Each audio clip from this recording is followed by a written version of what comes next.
అమ్మా నమస్తే. నమస్తే. అమ్మ ఈసారి అన్న సర్పంచ్ నిలబడుతుండు, చదువుకున్నోడు, మన ఊరికి మంచి ఎత్తాడు. అన్న గుర్తు పెన్ను గుర్తు. ఏసుడు ఎత్తాం గాని మా ఇంట్లో 2 ఓట్లున్నాయి. ఓటుకు 2000 చొప్పున ఇస్తే మీకే ఎత్తాం మేము ఓటు. పైసలేందమ్మా, మన ఊర్లో ఒక లైబ్రరీ లేదు, ఉన్న బల్లే బాత్రూమ్ లేవు. అంతేందుకు సీకటైతే ఆడగట్లకు ఒక లైట్ కూడా లేదు. అన్న గెలిచి ఇవన్నీ చేస్తాడు. అవన్నీ మాకెందుకు చెప్తున్నావు? మా ఇంట్లో గిట్టి ఇస్తున్నావా? పైసలు ఎత్తేనే ఓటు ఎత్తాను లేకుండా మరి.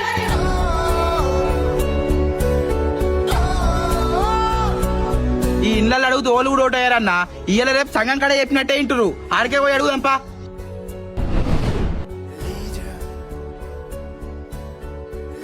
అన్న ఈసారి చదువుకున్నోడు సర్పంచ్ మన సురేష్ అని నిలబడుతుండు. మన సంఘం సపోర్ట్ ఉండాలి. చేద్దాంరా, నీకు తెలియదు ఏముంది. మన సంఘాలు 500 మంది ఉన్నారు. వాళ్ళకొక్క 4 మేకపోతులు కోసి ఒక్క 5 లక్షలు ఇచ్చినామనుకో, మనోడే సర్పంచ్.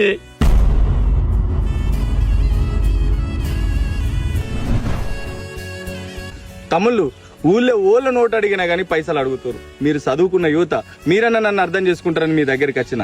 ఈసారి చదువుకున్నోడు సర్పంచ్ అయితే ఎట్లుంటుందో చూపిద్దాం.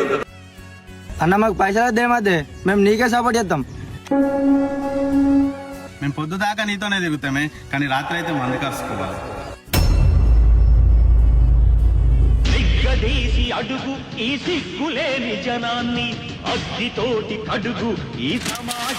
ప్రజలు మారుతేనే నాయకత్వం మారుతుంది. డబ్బుకు మందుకు లొంగని ప్రజలకే చదువుకున్న నాయకుడు దొరుకుతాడు.